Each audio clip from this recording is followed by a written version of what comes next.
Hey everyone, how's it going? I'm your host Christian, and you're listening to the Game Fluff Podcast. Today's Game Fluff is what makes a roguelite awesome. So, in recent years, roguelites have been, for me at least, this new genre in video games. And I would even say it's still actually relatively new. It's for sure like after the 2000s, and I would only say it became recently more popular within the past decade or so.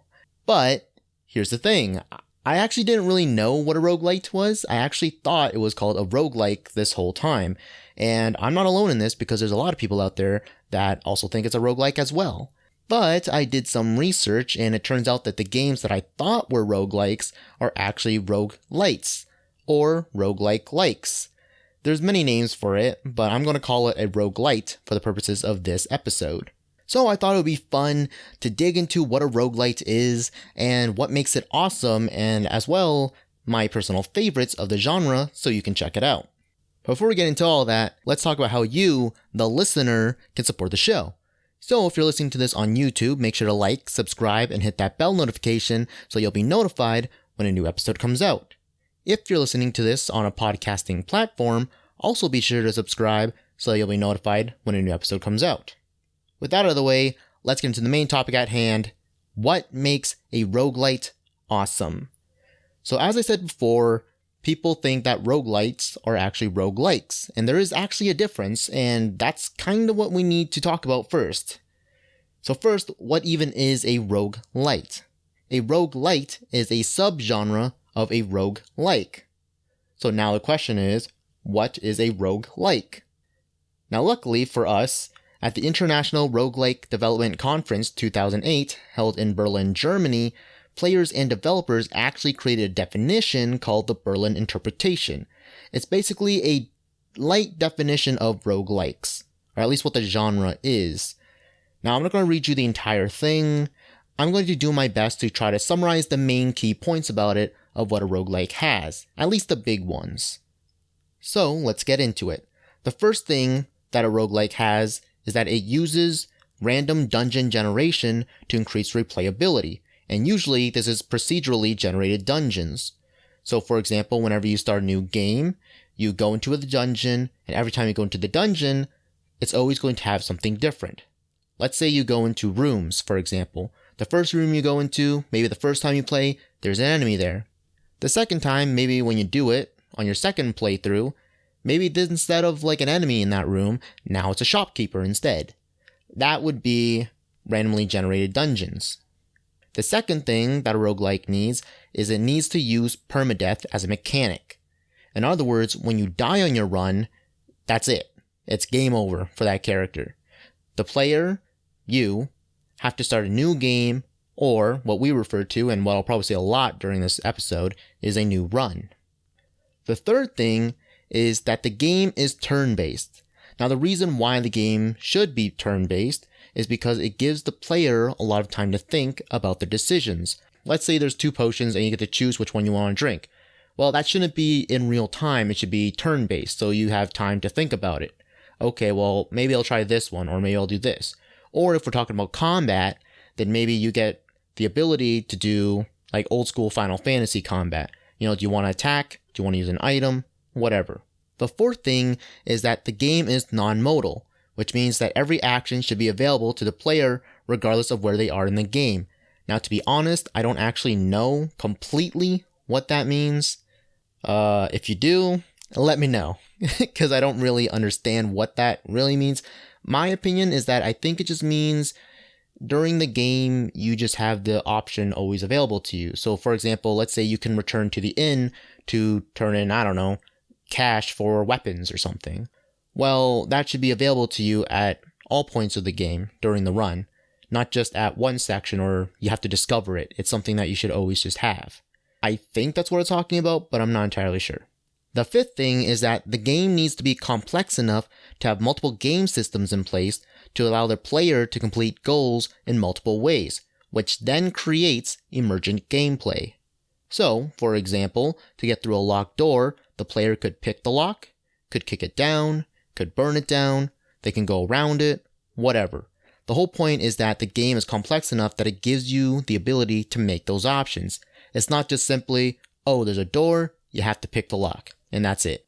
The sixth thing is that the player needs to use resource management to survive. So, for example, items are in short supply. Maybe you only get 3 potions per run and that's it. Or perhaps the game uses stamina decay so that you can't exploit health regeneration.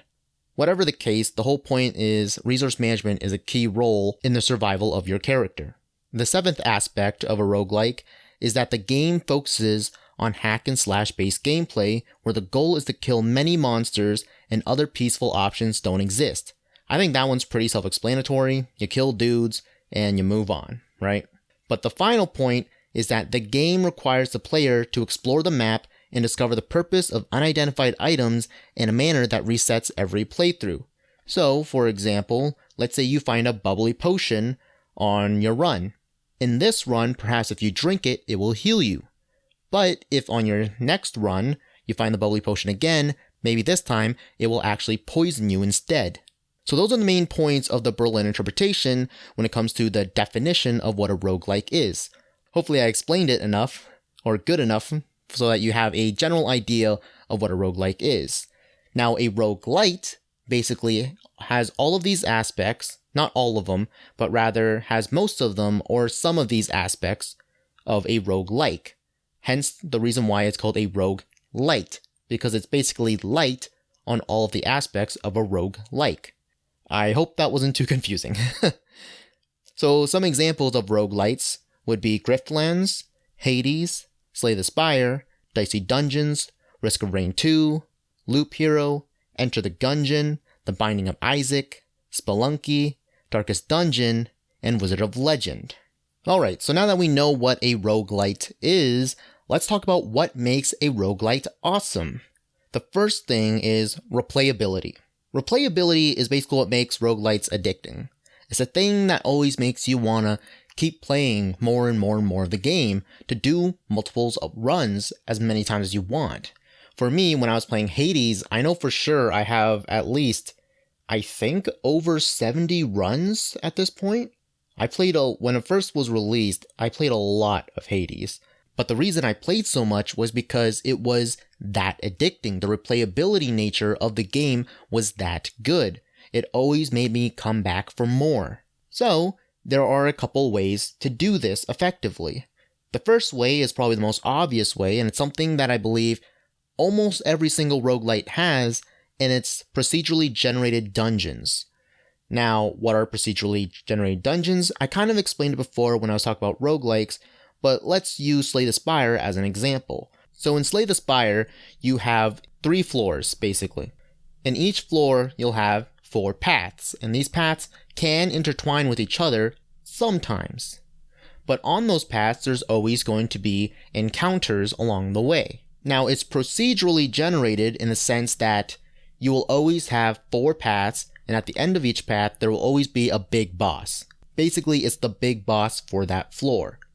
However, the encounters along the way are random, and that's how it's randomly generated. It's very important that roguelites specifically are procedurally generated because it gives the game a slight bit of control over it to ensure that you have fun the whole time. Because if it's just randomly generated and there's really no rhythm to it, then what's going to end up happening is going to have these wild games where some of them might be extremely amazing, but also you'll have extremely dead games. So in Slay the Spire specifically, if it was just truly randomized and it wasn't procedurally generated, like let's say there aren't many bosses, let's say there wasn't going to be a shopkeeper showing up, you'll have these weird games where you won't have any of them. Now don't get me wrong, I've had plenty of Slay the Spire games where I have fought many bosses, or where I have visited the shop on many occasions. But again, all of it was done enough so that, I don't know, it's pretty difficult to explain, but basically the whole game just kind of melds well together because it's procedurally generated. I hope I explained that decently to you guys. But Slay the Spire does do this very well. But another way to do this is to have a variety of powers, skills, or items to complete the run. So, for example, Hades with its gods and boons mechanic. So if you haven't played Hades, first of all, what's wrong with you? Hades is probably one of the best roguelites, at least this past year or so. You really should be playing Hades if you're remotely interested in roguelites. And even if you don't like roguelites, it's actually just a really solid game. But I'm getting off topic. In Hades, you have the gods and the boons mechanics. So as Hades, you play as Hades' son, which is Zagreus, and your goal is to escape from the underworld and make it to Earth, or, the mortal realm. However, along the ways, you actually get help from your relatives, the gods of Olympus. So that would be like Zeus, Athena, Aphrodite, Dionysus, those gods. And what's cool about Hades is that not only are there a wide variety of gods, like all the ones I just talked about, but each one of them has their own boons as well as their own mechanics, usually tied uniquely to that god. So for example, Dionysus has a damage over time effect called Hangover, and the more you stack it onto an enemy, the more damage they'll take over time, based on the amount of stacks. Whereas if you have Poseidon and you use his boons, a lot of his boons generally knock enemies away, which can help protect you, or use the wall slam mechanic, which I'm not going to explain here, but it's awesome. This wide variety of powers and skills and items, though, is what makes the game super replayable, because you have a lot of different ways to complete a run. Playing Hades, I have played Hades so many times, and I have done so many runs with so many different combinations of boons, it's kind of hard to talk about it. Because I've done it where I've only had Zeus, I've done it where I've had Zeus and Athena, I've done it with Poseidon and Dionysus, I've done it with, I think it's Demeter and Artemis. I mean, there really is just so many combinations because of the amount of gods and the boons, and sometimes you don't even get the boons that you want from each god. Those ones are also randomized as well, in the sense that you might not be ever given those choice. There are so many times when I played Hades where I wanted a specific boon from a god and it just never showed up, which then forced me to have to think on the fly and adjust my build accordingly. And don't worry, I still beat the run, but that's my point. Having a variety of powers, skills, or items to complete the run differently every time is why the game becomes so replayable. And the third way of being able to increase replayability is to have several characters with their own unique perks or abilities. So, for example, Dicey Dungeons.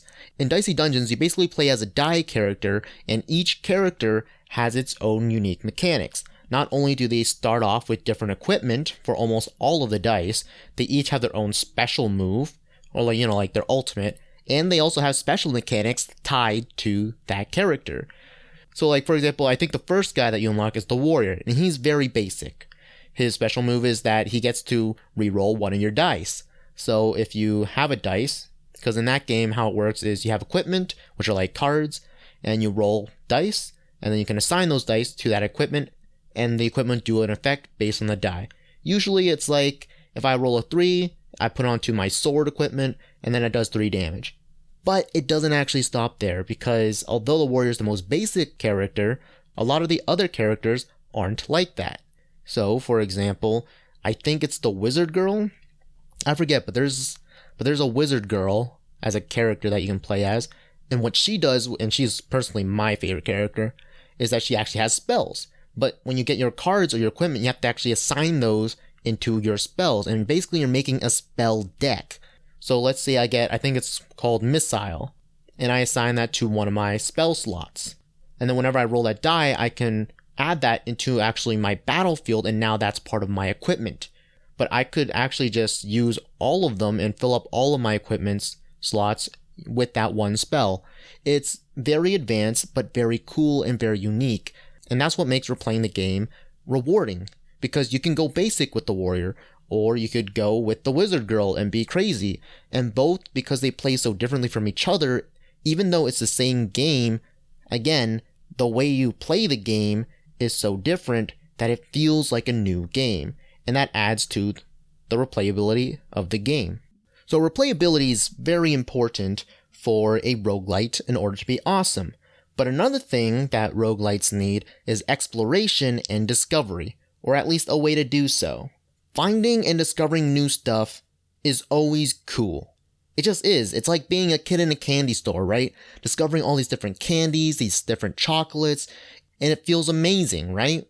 Roguelites that can give you this sense of discovery and exploration are generally pretty awesome. So here are a couple ways on how they do it. The first way is by giving you new items or skills to discover. So, like I talked about before, when it comes to Hades, it's the boons from the gods. When you first play Hades, it's extremely fun. Because, now don't get me wrong, I think Hades is fun all throughout, but specifically in the beginning it's extremely fun. Because you're discovering all of these gods, as well as all of their boons. And not only do you get to see the personality of these gods, you actually get to see what each of these gods can offer you. And on top of that, the boons are also from a pool of other boons. In other words, you might not actually see all the boons that are offered by that god in one playthrough. You have to do multiple runs in order to see all of the boons that the god has to offer. But what's even cooler is that there are actually dual boons.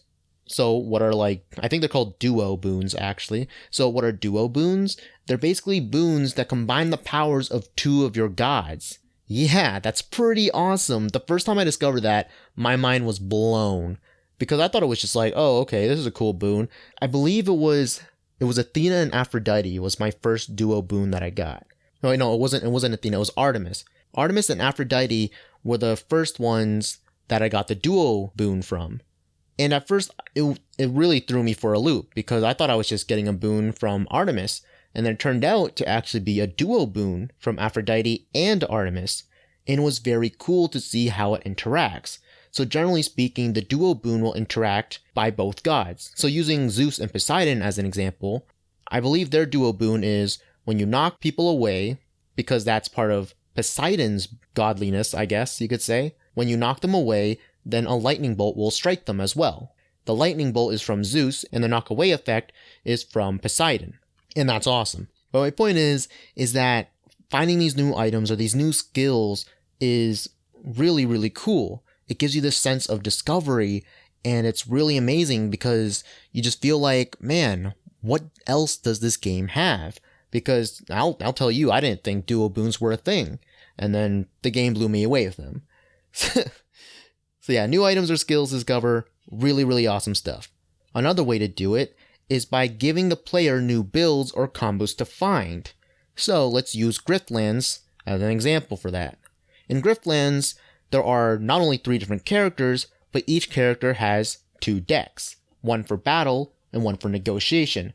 And first of all, because I'll plug this in now, if you haven't actually seen Griftlands, you should definitely check it out, because it's a really cool game where negotiation and battle are one and the same, in the sense that negotiation is just as important as battling. Taking the peaceful route can actually help you out in terms of battling, and it can also be a way to get around things. It's a cool decision thing, and I think people should definitely check that game out. But anyway, so new builds or combos to find. When you play Griftlands, not only are there different characters, so you automatically have builds and combos to find between the characters, or rather for each of those characters, there's also synergies between the cards, because it is a deck building game. So as I mentioned before, you have a battle deck and you have a negotiation deck. And as you progress through the run, you'll be able to add new cards into those decks. And finding new cards for those decks and finding synergies within those decks is what makes it cool. There are many times where, for example, let's use Sam, because she's, I believe, the first character you play as. So for Sam, you can go the bleed route, or you can go the combo route. Now, combo gives you a lot of burst damage, but bleed gives you a lot of sustainable damage. And that's what it is like at first. But as you play through more and more runs, you'll actually unlock more and more cards. And then all of a sudden, bleed becomes this super sustaining machine, because then you'll end up getting cards that can actually sustain you or give you life based on how much bleed they have. Or you'll gain defense based on how much bleed they have, or it'll do more damage based on how much bleed. And then all of a sudden, the bleed deck doesn't just become a sustained damage over time deck, it becomes even more than that. There's different routes to take with that. For the combo deck, it's just, just more damage. You pile up the combo, you can do more damage with a combo finisher. Actually, eventually, that'll also change as well. Then you'll end up getting cards that can spend all your combo for a cash out in defense only, or maybe for offense, or maybe it'll be based on how much combo you have. And it's that discovering all of that synergies and those different builds that make the game really cool to play. The third way to do it is by giving us new enemies of variety. Now, what do I mean by enemies of variety? You see, RPGs, for example, will give you new enemies, quote unquote, new enemies. It's not a green slime anymore, it's a blue slime. Now it's a red slime. Now it's a purple slime. Anyone that's ever played RPGs knows exactly what I'm talking about, especially if you play the old school RPGs like Final Fantasy. Yeah, that's not interesting. Basically, you just gave me the same guy, but you gave him a different color scheme, and he just has more attack power or more health. That's super boring. So when I'm talking about enemies of variety, I'm talking about enemies that are different from each other. They function differently from each other. Their actions are different from each other. They're basically just as unique as the characters themselves that you can play. One of the best games that does this is Dicey Dungeons. In Dicey Dungeons, you're on a map, right? And on that map, you get to choose which routes you want to take to get to the end. Now, on those routes, there are enemies. But the coolest thing about the enemies is that they're basically just like you. Because you, the player, you throw dice and you assign those dice to your equipment and you do your damage. Enemies are exactly the same way. They also have their own dice that they roll, and then they assign it to equipment, and then they attack you. But what's even more cool is some enemies will have resistances to certain attacks, or they'll have weaknesses to certain attacks, or their equipments are vastly different from each other. I can't tell you how many enemies I've fought in Dicey Dungeons that are actually wildly different from each other. I fought one who rolls one dice. I think it was a wizard guy. And the reason he gets one dice is because every single one of his equipment spells are really powerful. But I've also fought a guy who rolls 4 dice, and he just has multiple equipments. I fought other ones that focus on status effects. I've fought other ones that focus on just big damage. And I've fought other ones that focus on crowd control. There's just so many strategies that all these enemies have in the way that they play, that the variety of enemies that I find and that I fight are really cool to discover. And lastly, probably a cool way to do it is through events. So what are events? Well, events are things like, for example, meeting new characters, or allies that can help you on your journey, or getting a shopkeeper. One of the best ones at this is actually Slay the Spire. They have these encounters that are basically question marks, and in that question mark, it's exactly what it is. It's a question mark, so you don't actually really know what's going to happen. Sometimes it'll just be a normal encounter with enemies, and you're like, okay, well, that's fine, I guess. But a lot of the other times, and what's really cool, is that it actually gives you these decision points. So, for example, it'll say something like, you come across a golden idol. What do you want to do? You'll be given like 3 options. The first one might be, okay, I'm going to break the golden idol. I'll get cursed, but I'll get like 300 gold. The second one will be, okay, you pray to the idol and you get 100 gold. And the third one is you leave it alone. But that's cool, because you didn't know that was what you were going to get when you walk into that room. Because that's not the only one you could have had. There are a bunch of different other events that could have happened instead. Some of them are really cool, like on the 3rd floor, which is like the last floor that you're on. One of them is you can go back to Act 1, the 1st floor, and fight a boss and get that guy's relic. That's cool. Whatever the case, events are really interesting to find. And honestly, it's just super awesome.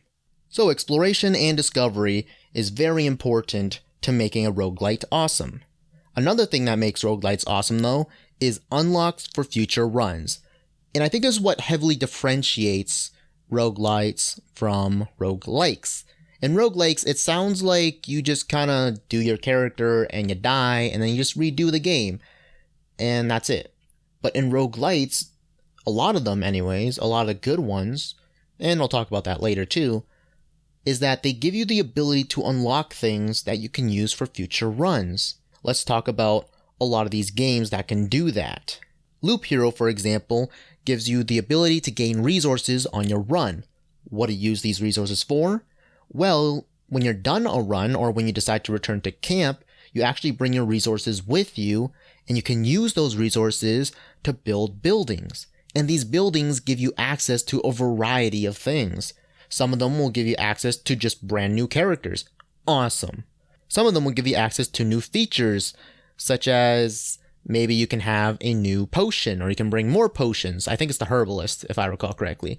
Like, you can bring more potions with you on the run to make your run easier.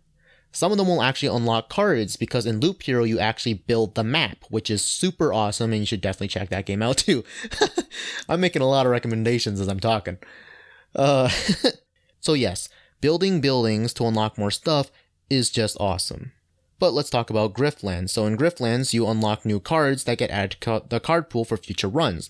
I mentioned this before, but basically when you finish a run, you gain experience, and you use that experience to increase the threshold, the threshold level of your character. When you reach a threshold, you'll actually unlock not only costumes for the character, which is pretty awesome, I should mention, but you also unlock cards, which then get added to the card pool so that in the future, you can actually draft those cards now, therefore giving you more variety in the game. In Risk of Rain 2, you actually straight up unlock new characters to use. If you fulfill the requirements to unlock the characters, you can just get them. And each of those characters, by the way, play wildly differently from each other. Like, the first guy I think you unlock is like Commando, and he's your pretty generic dude, can dash, run, jump. Yeah. But then you can unlock like a sniper guy, for example, who does high target damage. But, you gotta snipe. I believe so anyways, if I recall that correctly. But anyways, continuing on. In Hades, you get new weapons, for example. That's cool, yes. You start Hades using a sword, but there are quite a few weapons of them. And I'm not going to try to spoil all of them, but for example, you can have a shield, or you can have a spear. And each of those weapons, by the way, have modifiers for themselves, or alternate versions of that weapon, and they also play differently from each other. Because of course they do. Because Hades is a great game. And then the last one I'll talk about is Wizard of Legend. Wizard of Legend gives you new abilities, cloaks, and relics, which are all unlocked based on how many, I believe they call it chaos crystals, you collect during a run. Collect as many crystals as you can during a run, and then spend them on new abilities or relics or cloaks, and that can just wildly vary up your gameplay. So the whole point of unlocking stuff for future runs is that it's just cool. You feel like there's a sense of progression, as well as, honestly just adds to the replayability of the game and makes it fun to play. But another thing that makes roguelites awesome is permadeath. Now look, I understand that a lot of people may not like permadeath, especially if you're a more casual gamer. You hate permadeath because it feels like all of the things that you did were for naught. However, in roguelites, I specifically think it's almost required. And the main reason I think it's required is because it makes each run count, and therefore makes each run unique. So I'll give you an example of Darkest Dungeon. In Darkest Dungeon, you basically manage a guild, and you hire adventurers, and then you send those adventurers into the dungeons to get you more equipment, as well as to increase the experience levels of those guys, so you can eventually take on the final dungeon and basically beat it and win the game. But here's the thing, each of those characters can actually die. Each adventurer that you send into the dungeons has the potential to die if you are careless. So why does this matter? Because it makes the life of every single one of those characters that you have that much more valuable. Take for a game like, for example, Final Fantasy Tactics. Look, I loved Final Fantasy Tactics, and I'm talking about the old school one, the one on the PS1, right? So if you're new, or if you're young, you might not know about it, but I don't know, bear with me.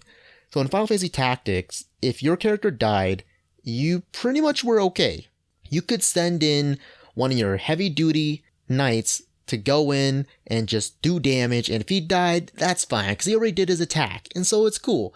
But you can't do that in Darkest Dungeon. Because if you do that, or if you do a reckless move like that, all of a sudden, that guy might die.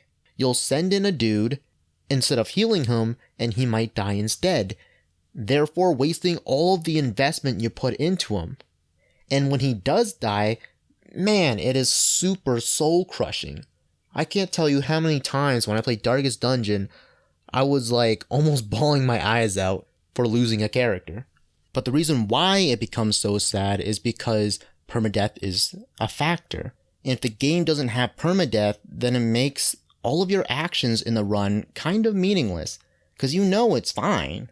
Like, all the work and all the effort you made for that run, well, it doesn't really matter anymore if permadeath isn't a thing.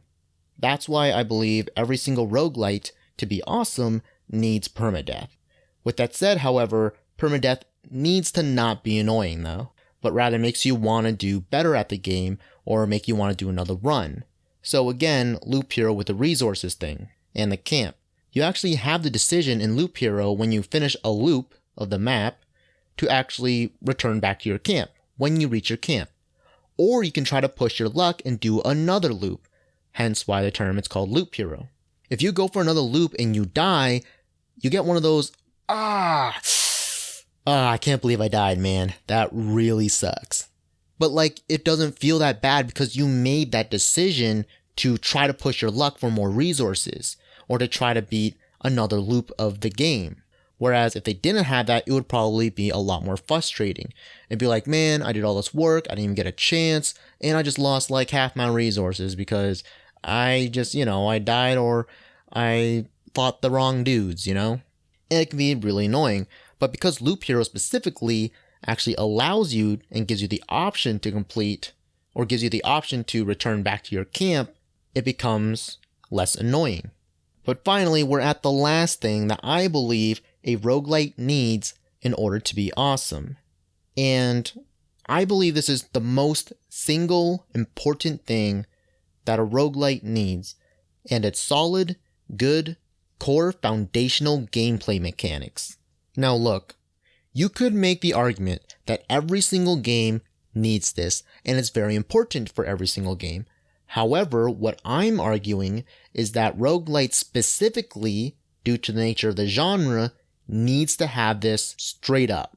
It is basically necessary because everything else that I talked about and how good a game can be, or what all these roguelites have, they're all built around your core foundational mechanics. And the main reason is because roguelites are inherently supposed to be replayable. So if you have bad core mechanics, then it makes the overall game bad because we experience a lot on every run. Think about what I talked about before when it comes to Hades. I said I did about over 70 runs, at least. Now, if, for example, every time I slashed as Hades, it sucked, that means that it would suck every single 70 of those times. And that's terrible. And because it's a roguelite, I have to experience that over and over and over again. Take a different genre like RPGs, for example, those ones are generally long, and they may have a part you don't like. Like maybe, I'm not a huge fan of this combat system. But it's okay because eventually you'll move on because it's just one playthrough. Or there's so much more of the RPG that you can like. Like for example, let's say you don't like a specific combat mechanic. That's alright because you can enjoy it for the story, or for the characters, or for the item building, or whatever the game has to offer. Roguelites aren't like that. Roguelites in general don't have that much stuff to begin with, just inherently.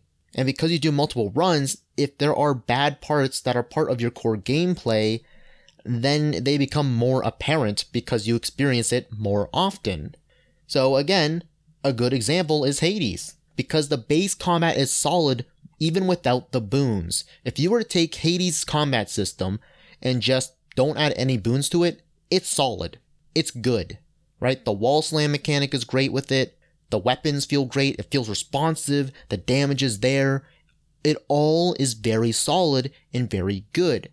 Adding boons just further increases the fun and diversity of the game itself. That's what I'm talking about. So, let's talk about a bad example. A bad example to me is, and I'm specifically talking about vanilla Exit the Gungeon. So I'm saying vanilla because that means it's when it was originally released. So Exit the Gungeon, when it was originally released, because I haven't gone back to it, mainly because of this reason. It has the random gun mechanic. Now, what is the random gun mechanic? You see, in Exit the Gungeon, you have to actually escape the gungeon, which is like, I don't know, the underground dungeon, by going up an elevator. So you go into an elevator and basically you're doing a run. On the run, each stage basically has these little platforms on it they can go on, and enemies cover the stage and you gotta shoot them up. It's a bullet hell-ish kind of game, right? But here's the thing. Every 15 or so seconds, your gun will actually randomly change to another one. You don't get to choose what the gun is, not at least in the beginning. So you just kind of have to be stuck with it. So at first, you're always starting off with the terrible pistol, right? But then you might get something like a missile launcher, or maybe you'll get a shotgun, or maybe you'll get a sniper, whatever the case. But the problem with it is actually in the combo system.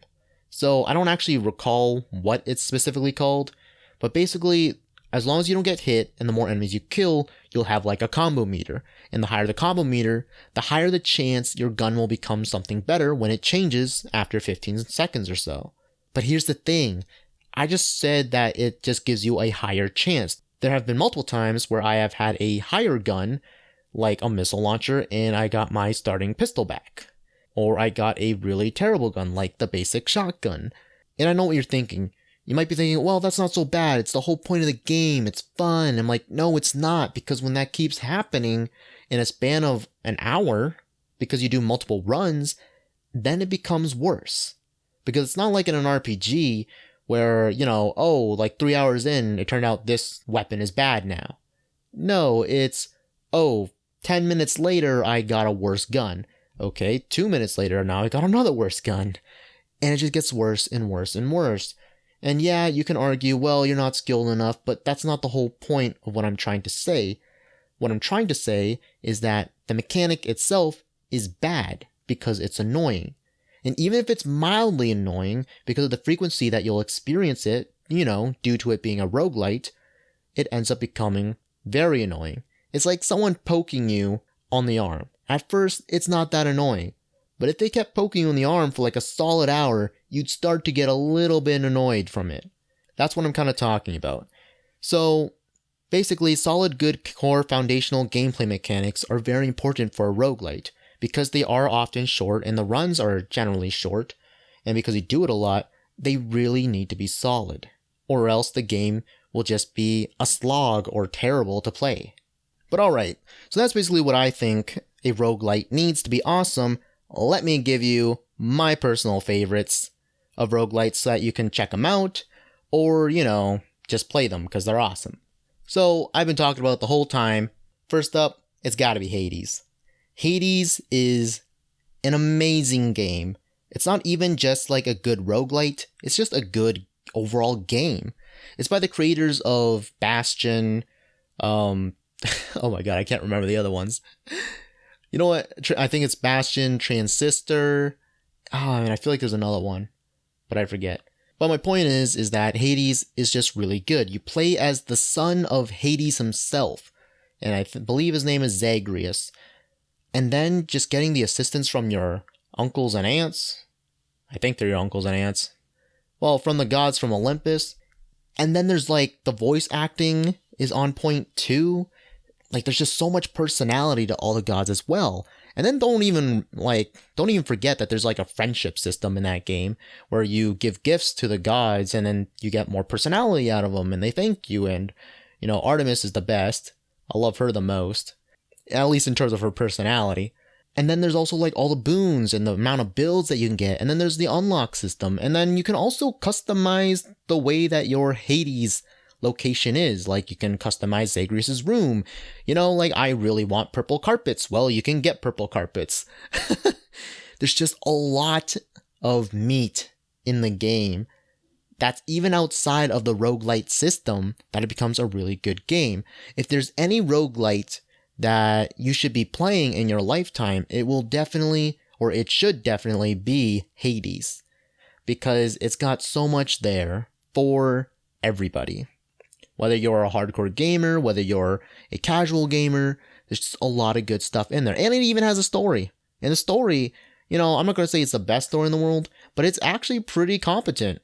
I really like it a lot. I actually kind of wanted to do the story because it did intrigue me quite a bit, especially because it focuses a lot on Zagreus and his relationship with his dad, Hades, who is, well, as you can imagine, not the funnest guy to be around.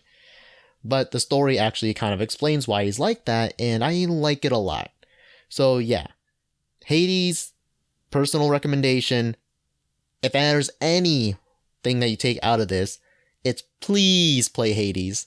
It is just such a good roguelite that you kind of owe it to yourself to play it in your lifetime. It's just such a good game in general. So yeah, play Hades. My second game would have to be another personal favorite of mine is Slay the Spire. Now, I love Slay the Spire because I am a huge fan of deck building games. So in Slay the Spire, you choose one of 4 characters, at least like in, non-modded Slay the Spire. You choose one of the 4 characters, and you basically go through 3 floors. And at the end of each floor, you fight a boss. But along the way, you choose a path. Like I mentioned before, there's 4 paths. You choose a path, and you basically build your deck along the way. The coolest part about Slay the Spire is that every single one of those characters actually has their own pool of cards. So there's like the warrior, basically, because he's basically a warrior. He generally focuses on high strength and just high defense. He's very basic. Or you can go with like the rogue, where she focuses on a lot of hand card manipulation and poison. Or you can go with the defect, which is my personal favorite, who is like, God, I can't even really explain it. He basically has like an orb system. So like as you get more orbs, they have passive effects. And when they expire, they'll also do like a bigger version. So you always start with the lightning orb. And then when you fill up all 3 orb slots, and then you fill up another orb slot, it'll force your rightmost orb to go away. And will do its empowered effect. So instead of doing 3 damage, it does 8 damage to a random enemy. It's really, really cool. If you definitely play Slay the Spire, definitely try to play the defects. He's one of my favorite characters to play. But again, like, the deck building is just so solid in the game. And there's just so many builds you can do. As the warrior, I've played all defense build. Yeah, I basically beat the enemy by just not attacking them. I've had that run before, where I just stack my defense, give myself thorns, which basically means when they attack me, they take damage, and that's it. And I've also had runs where I did a lot of damage. I stacked my strength, which is basically my attack power, and I just did like 200 damage all at once, because I'm the warrior and I can do that. But you can also do that with the other characters, like the rogue. The rogue is probably one of the cooler characters because she does have just so much hand manipulation and so much card draw that you can just piece together combos very easily. I've had it where I've gotten them to 100 poison before, where basically they were just dying to themselves because, that's what poison does. But in any case, Slay the Spire is a very cool game.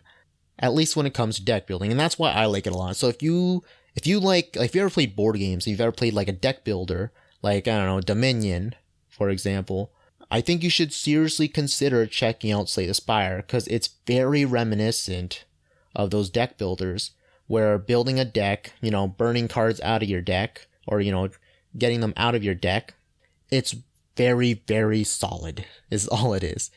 So yeah, Slay the Spire, one of my personal favorites as well. Now, the next game I'm going to talk about is actually a relatively new game that I played, and it's called Griftlands.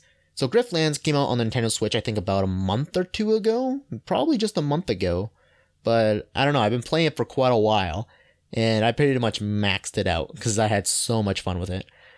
But it's a very cool game, mainly because of the negotiation mechanic. So in Griftlands, there's, as I mentioned before, a negotiation deck and a battle deck. First of all, again, it's a deck building game, just like Slay the Spire, so I by default love it, because I love deck building. But then on top of that, there's actually the negotiation. In the game, you actually talk to people, and you can actually solve your fights through negotiating, through peaceful means. And it's actually very beneficial to do that, because people will love you or they'll hate you. If too many people hate you, then they basically have grudges, and it makes your battle or your run harder because they hate you and they have a grudge. So like, for example, let's say I have a guy, I kill his friend. But because I killed his friend, he hates me now. And because he hates me, now whenever I start a battle, I always take like 5 damage. because that's just whatever his effect is. But on the other hand, if let's say I negotiated peacefully and I got the guy to love me, maybe instead of taking 5 damage, because he loves me, his special ability is I get to draw an extra card at the beginning of every battle. That's cool. It really makes a difference in terms of relationships, because it's not like, oh, I just want to be your friend just because, role-playing purposes. It's like, no, actually, there's a reason to do it. Not only that, but I just think it's really cool when you can negotiate your way out of things.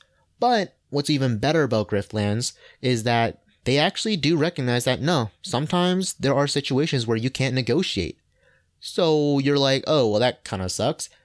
But do not fear, my friend, because then they say, but, however, you can negotiate to make the battle easier, which is super cool. Because let's say this one guy I fight has a bodyguard. I can negotiate and have that bodyguard fight for me. I just negotiate. I say, hey, come be with me instead. I win the negotiation battle. And he's like, okay, I'll be with you and I'll fight against my former boss. And I'm like, awesome. Now when you do that battle, it's a lot easier because not only did you take the bodyguard away, but he's actually fighting for you now. And that's where Griftlands is super cool. The negotiation system is honestly really awesome. Now, if you're talking about the battle system, I'll be real with you, it is still very good as well. However, it's not as foundation breaking. It just reminds me of Slay the Spire, just with different words and stuff, Different types of mechanics, different characters. But more or less, it's pretty standard. But it's really the negotiation system that's really, really cool and is something you should definitely check out. So if you ever even heard of Griftlands, because, it's relatively new, look it up and definitely think about purchasing it, because it is a really, really cool game. And another personal favorite game of mine is Dicey Dungeons. So I don't feel like Dicey Dungeons is that popular, at least compared to all the other titles I've talked about. But the thing is that I actually like Dicey Dungeons a lot, because it is, graphic wise, it's not, Hades style, I guess you could say. It's not the best graphically. It's a very unique style of drawing. But honestly, I actually like it. I think it's cute. But the coolest thing about Dicey Dungeons is that it actually does play very cool in the sense that, yes, you have to use dice. You actually roll dice, and then you assign those dices to equipment, and then you use that to fight. The act of rolling dices is genius, because that inherently just makes your battles swing randomly. There are times where I roll 6 dices, and I'm like, come on, man, I just need 1 6. And I will get 0 6s. I'll get a 1, a 3, a 5, and a 2, And I'll just be like, really? None of y'all could have been a 6? Not one? But that's okay, because then there's special abilities too to help prevent that randomness. But then there's also the characters, the robot is a cool guy, where he actually has a meter. Yeah, you basically fill up that meter, and you can just do a bunch of cool stuff with it, because if you go over that meter, then you actually shut down your robot guy, because you basically overheated. And it's, the characters are just so good, and the mechanics that they have are just so nice. And then again, where I talked about the enemies of variety in that game are so solid that it's great. Now don't get me wrong, the more you play it, the more you'll fight the same enemies. But even then, because they're all different from each other, again, it just doesn't feel the same. And then there's your characters. The replayability of Dicey Dungeons really can't be understated. And also, they also have modifiers for each of the dungeons as well, which again adds to the replayability of the game, as well as the funness of the game.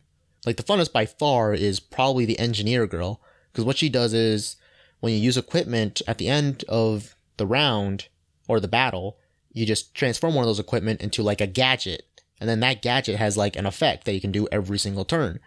The most common one being, do 3 damage. But there's actually a modifier in one of her runs where your equipment will have uses on them. I think it's about 3. And once they're done, they'll just become a gadget right away. And that's cool, because you can just storm off and do all this crazy combinations, assuming you know what you're doing.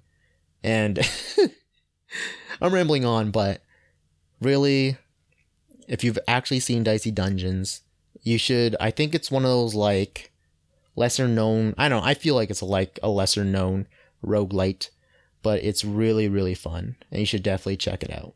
Alright, so those are my personal favorite roguelites. Hopefully you can check them out. Hopefully I interested you in the genre itself, or helped you, I guess, understand what the genre is about. And definitely look into the genre, because there's a lot of good stuff in it that I think a lot of players out there, or a lot of people out there, will actually enjoy about the genre. But enough about that, let's talk about question of the day. So question of the day, what is your favorite aspect of the roguelite genre? Tell me on Twitter at GameFluffPod. So for me, my favorite aspect of the roguelite genre, it's definitely discovery. I just love discovering new stuff. Whether it's a new build, new cars, new skills, new ways to play the game, new characters. Just discovering constantly things in the roguelite just make it that much better. As long as the roguelite is solid to begin with when you start, that just means that everything after that is, just a cherry on top. It's just adding more gravy. And it's just awesome. So definitely discovering things is my favorite aspect of the roguelite genre. Well, that's enough out of me for today. So thank you for listening to the episode, and see you next time.